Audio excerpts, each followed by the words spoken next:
Operation High Jump.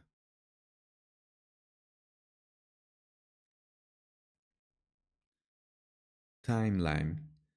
The western group of ships reached the Marquesas Island, Marquesas Island on December 12, 1946, whereupon the U.S. Henderson and USS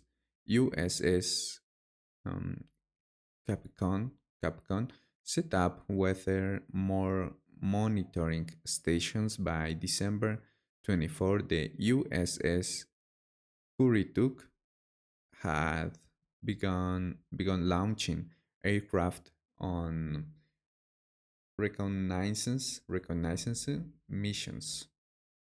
The eastern group of ships reached Peter Island in late December 1946.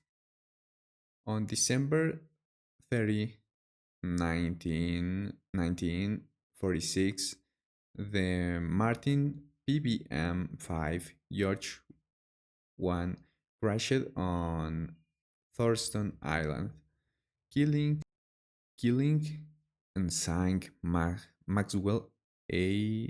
A. Lopez, AR, ARM1, Wiglet K. Henderson, and ARM1, Frederick W. Williams. The, the other six crew members were rescued 13 days later. This and Vince N. Woodwall, who died in January 21, 1947, were the only fatalities during Operation High Jump. On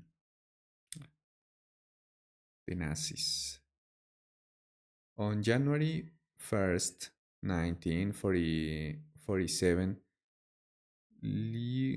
Lieutenant Commander Thompson and Chief Petty Officer John Marion Dixon utilized Jack Brown masks and Desco oxygen rebreathers to launch the first dive by Americans under the Antarctic. Paul Sipple was the senior U.S. War Department representative on the expedition. Sipple was the same Eagle Scout who accompanied Beard on the previous Beard Antarctic expeditions.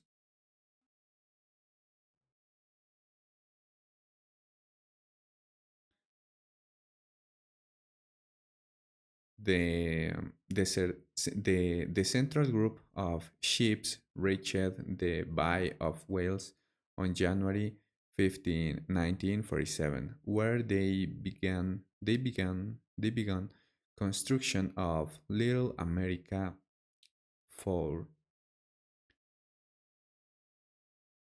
Naval ships and personnel were withdrawn back to the United States in late February 1947, and the expedition was terminated due to the early approach of winter and worsening weather conditions. Beer, Beer discusses the lessons learned from the operation in an interview with Lee Van Atta of International News Service, held aboard the expedition's command ship, the USS Mount Olympus. The interview appeared in the Wednesday, March 5, 1947 edition of the Chilean newspaper El Mercurio, and read in part as follows.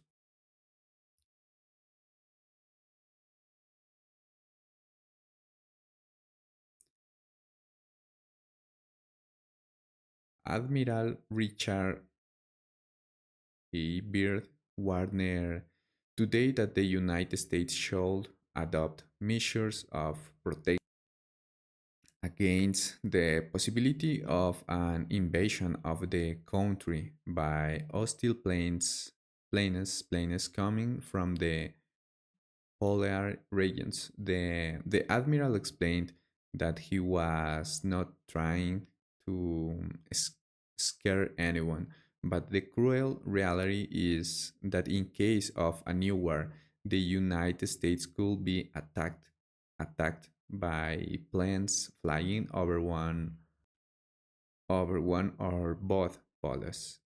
This statement was made as part of a recapitulation of his own polar experience in an exclusive interview with International News Service, talking about the recently complete expedition. Baird say that the most important result of his observations and discoveries is the potential effect that they have in relation to the security of the United States.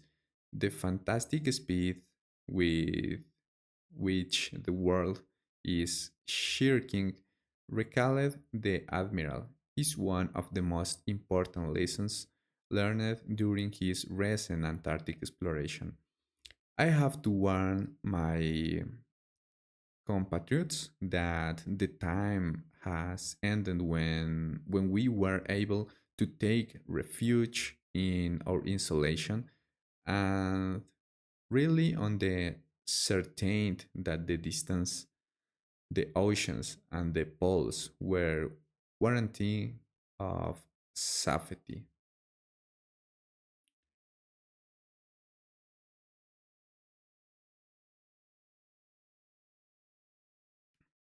After the operation ended, a follow-up operation with meat returned to the area in order to provide ground truthing, truthing to the airlet photography of high jump from 1947 to 1948.